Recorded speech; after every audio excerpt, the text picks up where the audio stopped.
DU has been showing us what we can do, and it's that can-do spirit that I believe in.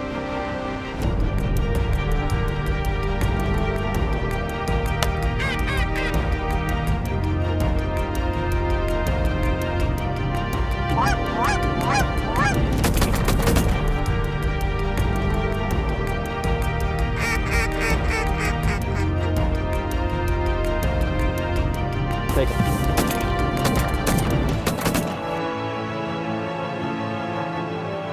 Don't forget, Ducks Unlimited.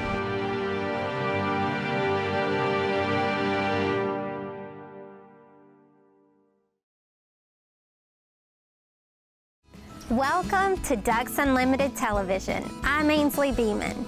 In 1843, explorer John Fremont visited the Bear River area of Utah.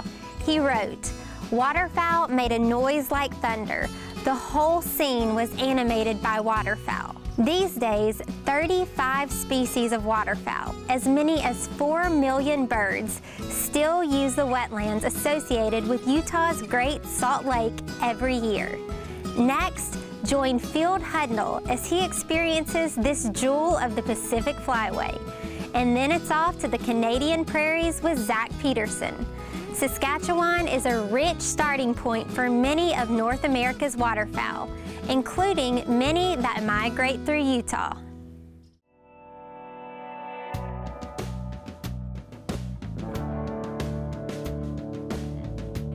As soon as we land in Salt Lake City, we hit the ground running. We're able to come out and look at the marsh that we're going to be hunting for the next couple of days. And the number of waterfowl that were here, it was mind-boggling. There was a ton of ducks here. It was spitting rain, good wind. You just want to get out in the marsh and start hunting right off the bat. Bob is actually the owner of this particular marsh. He's originally from Wisconsin, grew up hunting Horicon Marsh. He's very passionate about this area. He basically allows Dick and Ducks Unlimited to do whatever they need to do to make sure that this is the best wetland possible for waterfowl. The next morning, the weather conditions changed. We were gonna have a decent wind, not a great wind, but the weather done moved out. Well, to our surprise and disappointment, the ducks moved out with it. We didn't see nearly the number of birds that we saw as soon as we got here. And as the morning progressed, we were offered some shots, but they were not wanting to work real well.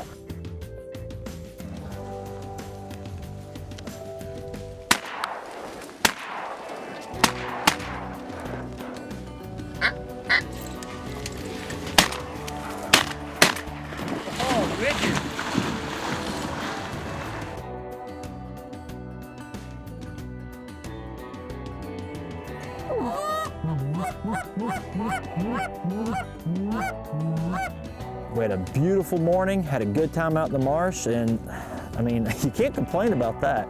You call your buddies, man, there's a bunch of ducks out here. We're gonna bang them up. We're gonna have an awesome hunt. You get out there. Yeah. Same. Yesterday was great. Yeah. Should have been here yesterday.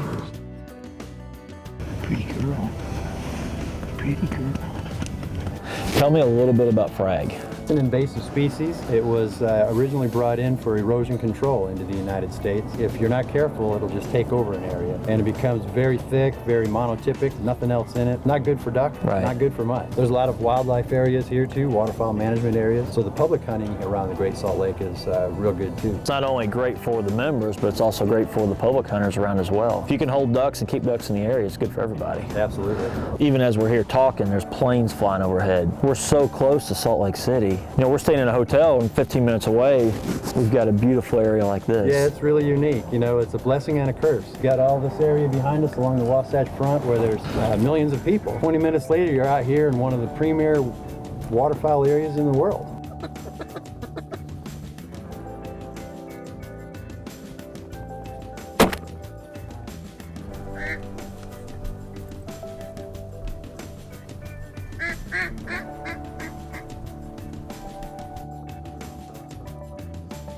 To be able to duck hunt with mountains as your backdrop, you're never bored. Even when the ducks aren't flying, you just look around and, you know, appreciate the beautiful landscape. The duck hunting was a little slow, but I'm not complaining.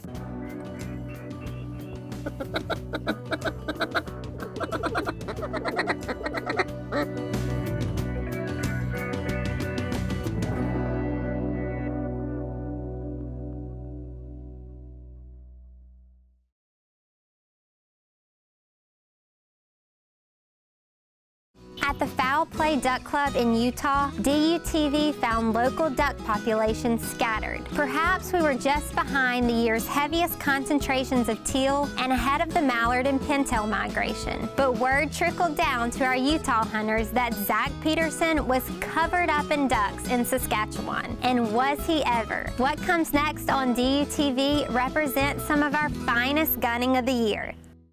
First morning in Saskatchewan, we're loading the truck up, heading out. We got a little bit of a drive to a goose field, but Max and Cooper got a bunch of honkers spotted last night, so sounds like a perfect little setup.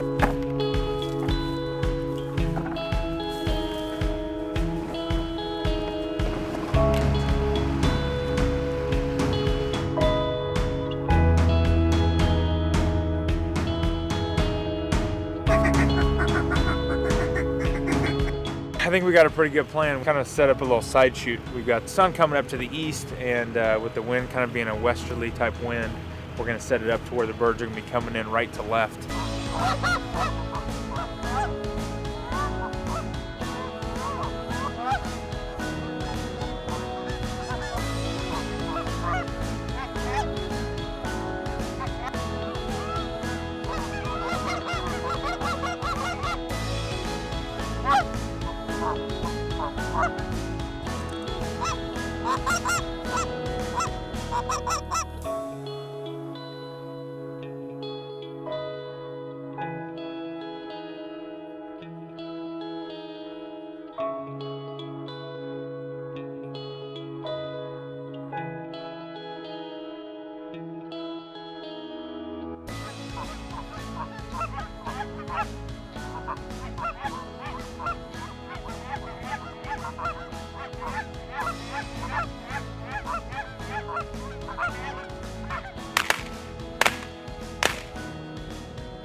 Oh, what the...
Ducks and other migratory birds use a variety of habitats all along North America's flyways, from breeding grounds in the Arctic to migration and wintering grounds in Mexico.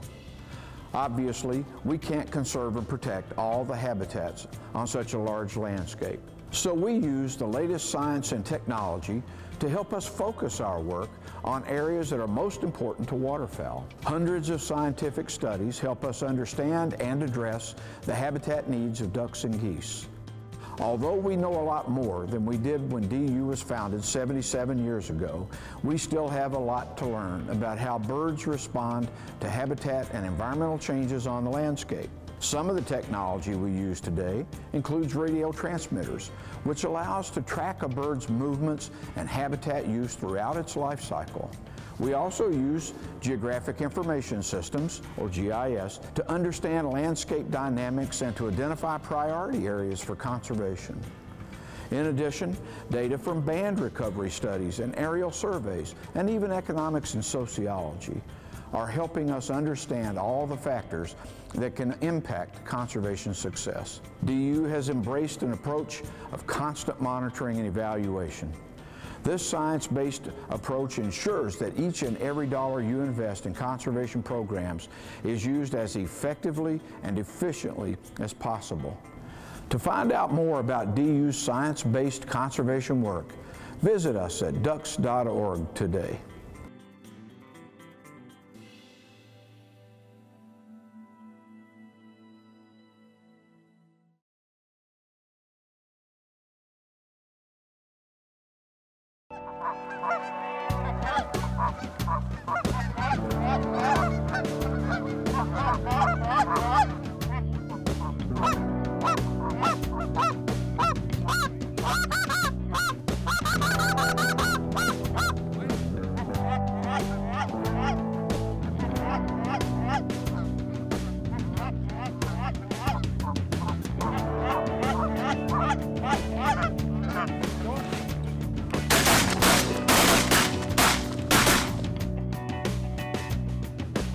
Typically we move into Saskatchewan in the early part of September. We're blessed with a lot of resident birds. We got good habitat, good environments. A lot of birds grow up here. We have access to enough land up here also that we tend to move around a lot, and we don't pressure just one group of birds and hunt them day in and day out. We may hunt birds, on field X one day and then travel 20 or 30 miles to field Y and hunt them on that. Just so, we're leaving those birds alone, giving them a break, giving them a chance to rest.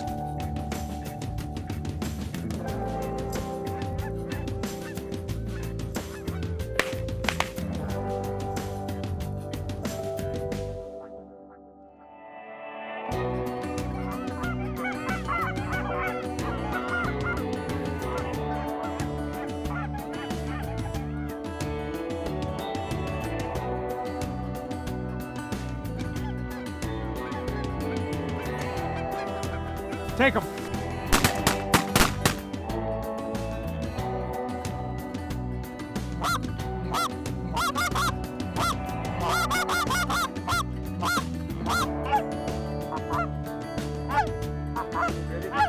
Take them. Good way to end the day.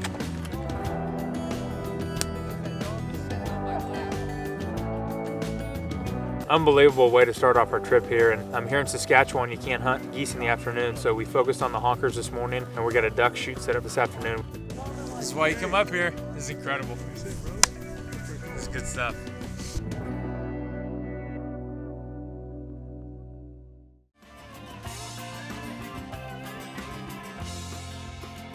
People, including waterfowlers, live busy lives. So if you had to think about gun shying your dog really fast, you don't have a lot of time on your hands, I'm gonna give you 3 easy ways that you can get your dog gun shy really, really quick.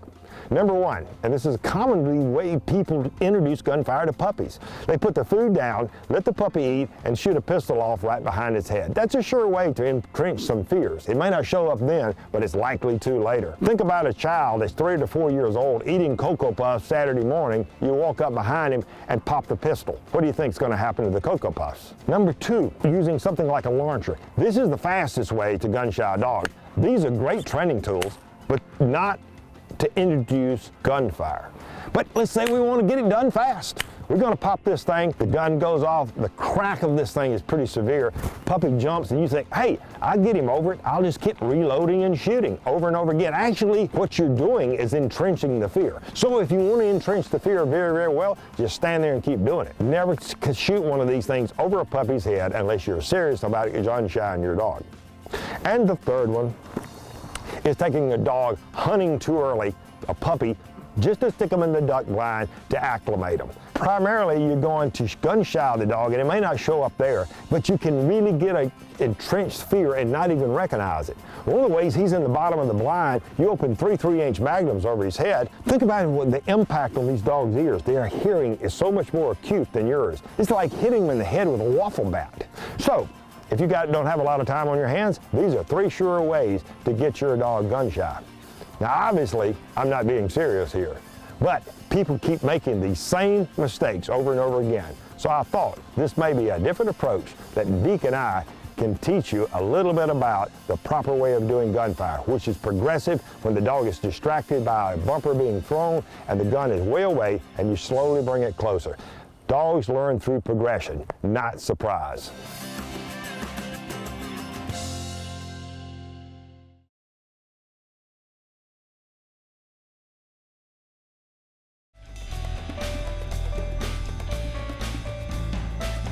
Today I want to talk about follow-through.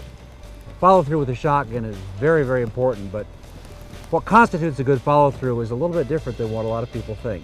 Following through is actually like following through with a rifle.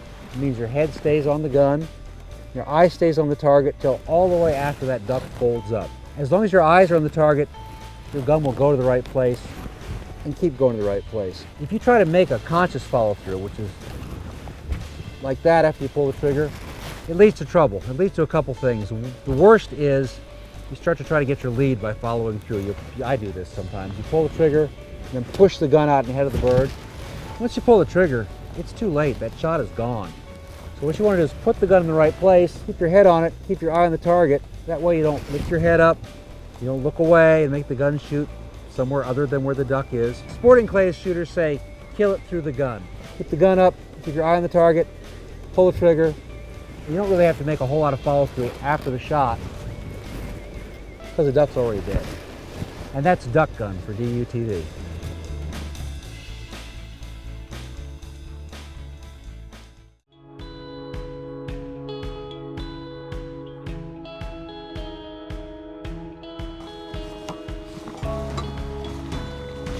After the first morning's hunt was over, we came back to the lodge, got a hot breakfast, changed clothes, relaxed, and went out for an afternoon duck shoot. The mornings we kind of focused on geese, the afternoons we focused on ducks here at our time here in Canada.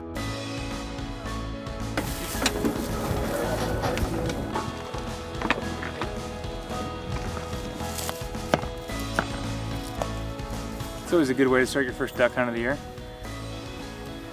Putting out decoys that fell off and it's nowhere to be found. That's why I bring a couple extras. Go back to my old trusty Haydells.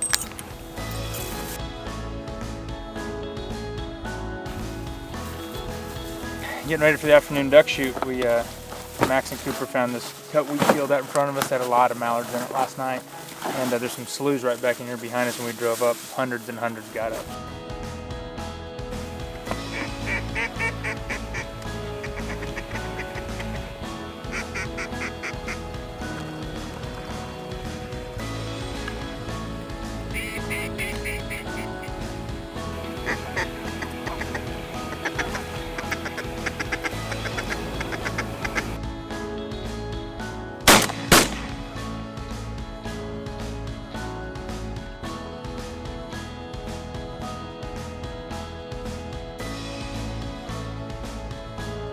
On the board, fall of 2013. That's fun there. That sun's lighting them up. Just couldn't ask for any more.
Here, drop.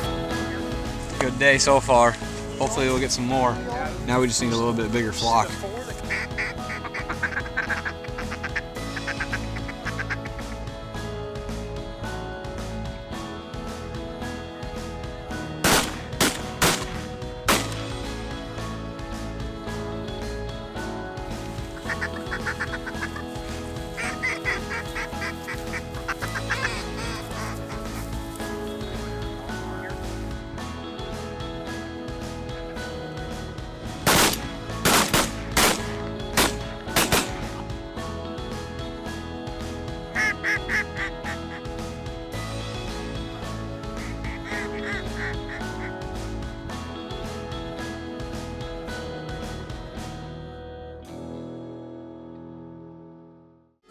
The Great Salt Lakes marshes and the prairies of Saskatchewan are some of North America's most important waterfowl habitats. Both of these areas face a variety of challenges. Ducks Unlimited and its partners are hard at work restoring and protecting these vital waterfowl areas. To learn more about the threats facing our waterfowl and their habitats, visit ducks.org. Thanks for watching, and thanks for being an active participant in the greatest waterfowl story ever told. See you next time on DUTV.